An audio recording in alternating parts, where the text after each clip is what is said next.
देखिए, ट्रम्प के ऊपर जब भी अटैक होता है तो उसके पहले ये एक हिस्ट्री रही है कि जब पाकिस्तानी ओरिजिन के मर्चेंट, उनका सरनेम था, सॉरी मैं उनका नाम पूरा रिकॉग्नाइज नहीं कर पा रहा हूँ या फिर हम्म। रिकंसाइल नहीं कर पा रहा हूँ, तो उस वक्त वो मर्चेंट नाम के एक व्यक्ति थे जिनका पाकिस्तानी ओरिजिन थे वो, लेकिन उनका लिंक ईरान से जोड़ा गया था।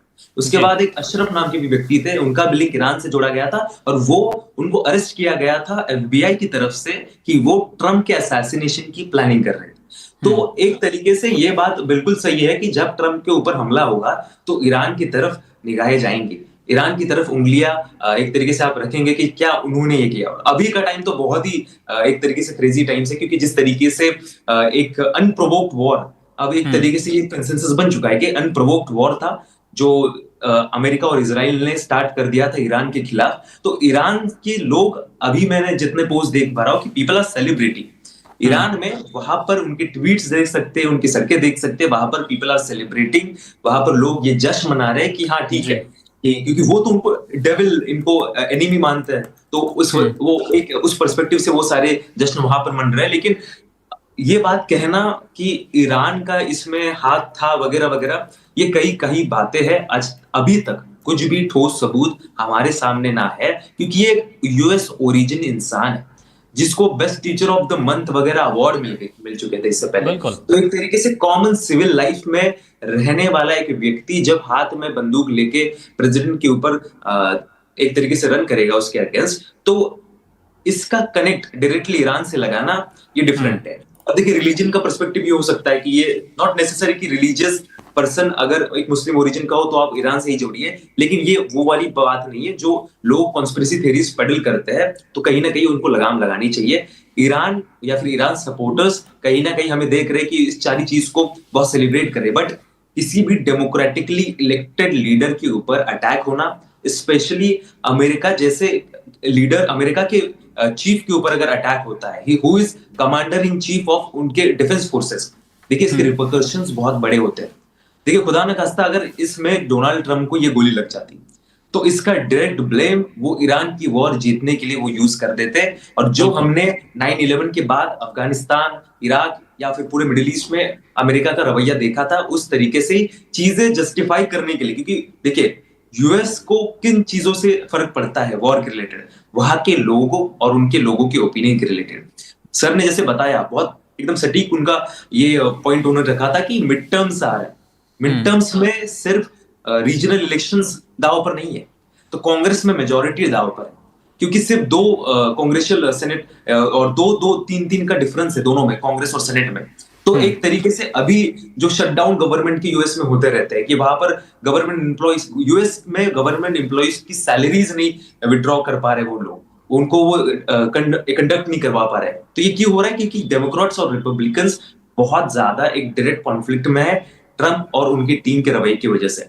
तो मिड टर्म्स बहुत बड़ी चीज है। तो हम्म। यार, ये वही हो सकता है कि आपने एक तरीके से ईरान में आप ऑलमोस्ट मोरल डिफीट तो वहां पर मिल ही रहा है, ठीक है, आपने उनके ज्यादा लोग मारे होंगे, लेकिन जिस तरीके का मिलिट्री माइट आपका था, आप तो रिजीम चेंज करने के लिए गए थे। तो सेट ऑफ, जैसे जब ऑपरेशन सिंदूर हमने किया था, एक सेट ऑफ ऑब्जेक्टिव्स थे हमारे, वो सेट ऑफ ऑब्जेक्टिव जब हमारे पूरे हुए तो पाकिस्तानी डीजीएमओ का हमें कॉल आता और हमने सीज फायर कर दी। हम्म। अमेरिका के जो सेट ऑफ ऑब्जेक्टिव्स थे वो बदलते जा रहे हैं, वो अभी एक एक तरीके से बदलते जा रहे हैं, और वो खुद का फेस सेव करने की एक पूरी तरीके से जद्दोजहद में अब आज वहां पर है। तो एक तरीके से यही बात है कि ट्रंप, ईरान, ईरान के लोगों का जश्न मनाना, ये वॉर का एक पर्सपेक्टिव हो सकता है, लेकिन उसका डायरेक्ट लिंक अभी इस अटैक से जोड़ना ये थोड़ा इमेच्योर होगा, ये मेरा एक तरीके से ऑब्जर्वेशन। बिल्कुल सिरोही सर, आपसे भी लगभग सवाल यही है। जश्न का जिक्र किया अभय ने, और तमाम वो वीडियोस भी हम देख रहे हैं जहां पर बार बार कमेंट्स, भद्दे कमेंट्स भी किए जा रहे हैं, ट्रंप के लिए, मर गया, और भी ऐसे वर्ड जो हम आपको बता भी नहीं सकते शो में। आप कितनी कनेक्टिविटी देख पा रहे हैं सर, अगर ईरान से जोड़कर देखा जाए इस पूरे हमले को, और जिस तरह की नफरत ट्रंप पूरी दुनिया में झेल रहे हैं। हॉर्मूज का मामला बेशक ठंडा पड़ा हो, लेकिन लगातार वहां से भी उनको किरकिरी झेलनी पड़ रही है, वो नाकेबंदी को लेकर हो या फिर जो मरने वालों की संख्या हम 5,000 के आसपास देख रहे हैं। तो कमेंट्स, जश्न की तैयारी और पोस्ट लगभग उसके इर्द गिर्द है सर कि मर जाता तो बढ़िया होता, या फिर ये अटैक हमारी तरफ से है। कई दावे तो ऐसे भी किए गए हैं पोस्ट में, अनवेरिफाइड पोस्ट। देखिए, अभय साहब ने जो बोला है बिल्कुल दुरुस्त बोला है, मैं उनकी बात से पूरी तरह सहमत हूँ। ईरान का जश्न का इससे कोई लिंक नहीं है। ये नहीं है कि ये जो आदमी है जिसने वहां पे गोलियां चलाई है उसका ताल्लुक कोई ईरान से है। लेकिन हाँ, ये बात जरूर है कि जब एक देश के आप जो है स्पिरिचुअल लीडर को, अयतुल्ला खमैनी को मार देते हैं, उसके बाद अगर आपके ऊपर हमला होता तो ऑब्वियसली जो है लोग जो है जश्न मनाएंगे ही कि आपने हमारे लीडर को मारा, अच्छा हुआ आप भी मर जाते। और मैं आपको बता रहा हूं कि ये जो है डोनाल्ड ट्रंप साहब के ऊपर जो हमले हो रहे हैं, ये अभी तक जब इन्वेस्टिगेशन होगी तो पता लगेगा, लेकिन डोनाल्ड ट्रंप साहब के ऊपर ये हमले होते ही रहेंगे। क्योंकि आप किसी के देश के लीडर को अगर मारते हो, और वो भी जो है शिया मुसलमान है वहां के, जिनमें उनकी फितरत में शहीदी है, तो वो जो है शहीदी के लिए, वो तो देखो डोनाल्ड ट्रंप साहब जब तक जिंदा है अपने आप नहीं मरते, वो उनके ऊपर हमेशा तलवार मंडराती रहेगी, इसमें कोई दो राय नहीं है। ये तो एक मुद्दा है। लेकिन अगर आप ये देखें कि डोनाल्ड ट्रंप साहब जब ये अभी तो 1.5 साल भी नहीं हुआ उनको आए हुए, आप मुद्दे देखिए क्या क्या मुद्दे हैं, और इसके अंदर कोई भी इन्वॉल्व हो सकता है। वेनेजुएला के प्रेसिडेंट को आप उठा के ले आते हो उसकी पत्नी के साथ, उसको आप अपनी जेल में रखते हैं और वहां पे उसके ऊपर केस चलाते हैं। क्यूबा को आप ब्लॉकेड कर देते, जहां पे लोग जो बिना बिजली के लोग हॉस्पिटल्स में मर रहे हैं, आप वो कर देते हो।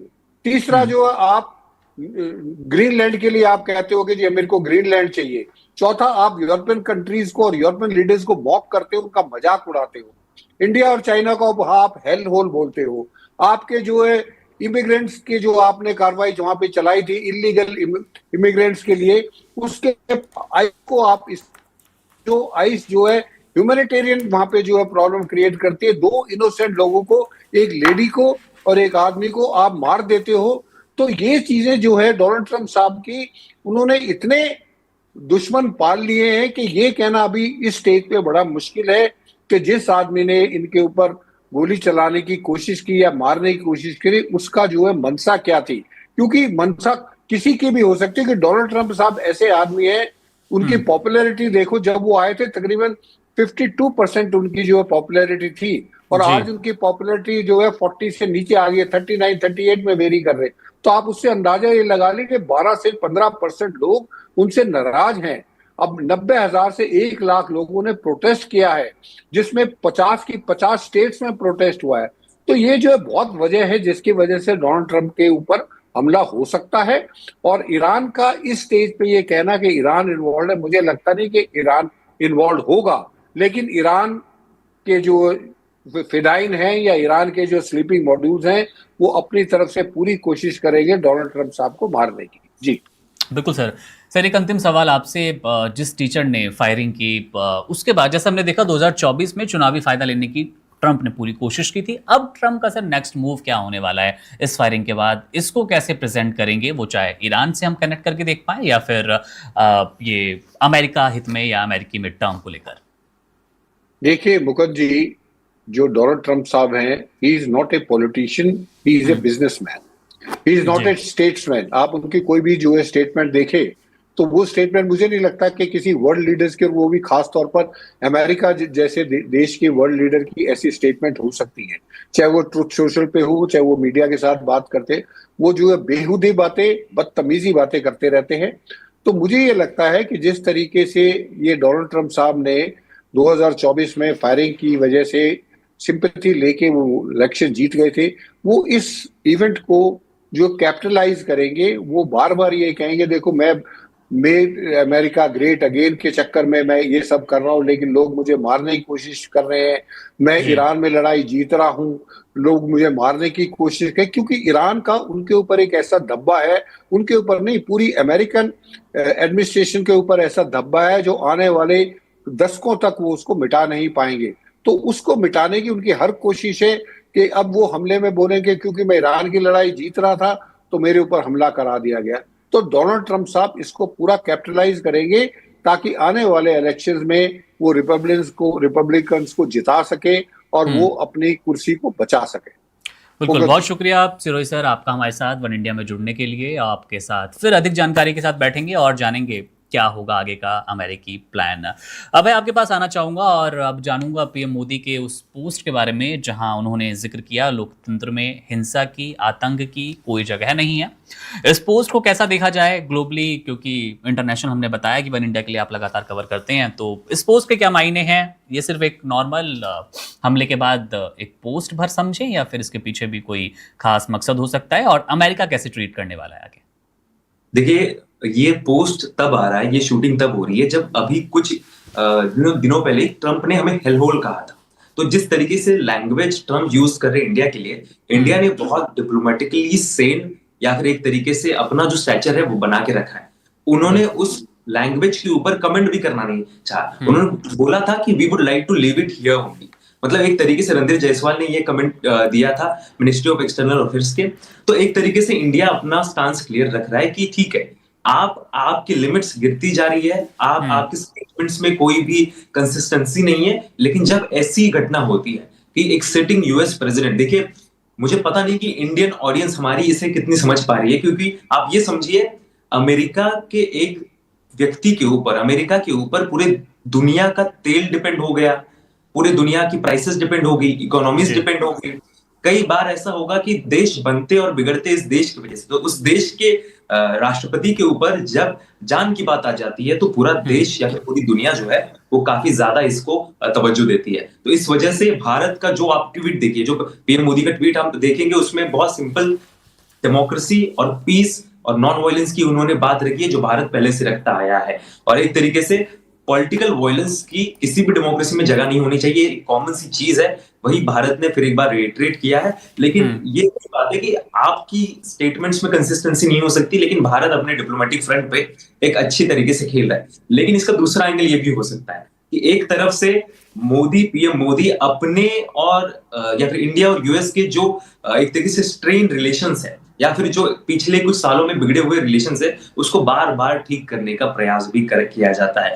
ऑपोजिशन इंडिया का पीएम मोदी को बोलता है कि देखिए आप एक तरीके से डायरेक्टली उनको ट्रम्प का आदमी बोला जाता है, which is how much right और रॉन्ग ये लोग डिसाइड करेंगे, ये वो ऑपोजिशन डिसाइड करे। लेकिन हमारा काम है रिपोर्ट करना। तो जब ये रिपोर्ट करते तो एक तरीके से ट्रम्प के ऊपर जब जान की बात आए तो एक डिप्लोमेटिक हेड होने के नाते भारत के, तो पीएम मोदी ने एक डिप्लोमेटिक ट्वीट किया है जिसमें ज्यादा कुछ देखने की भी जरूरत नहीं है। बट ये बात है कि ये उस समय भी आ रहा है जब इंडिया और यूएस के पहले जैसे गोल्डन पीरियड से नहीं जा रहा है। There are strains, there are difficulties जो दोनों देश फेस कर रहे हैं। लेकिन सबसे इंपॉर्टेंट एक भी बात है, मैं एक बात और ऐड करना चाहूंगा। बिल्कुल।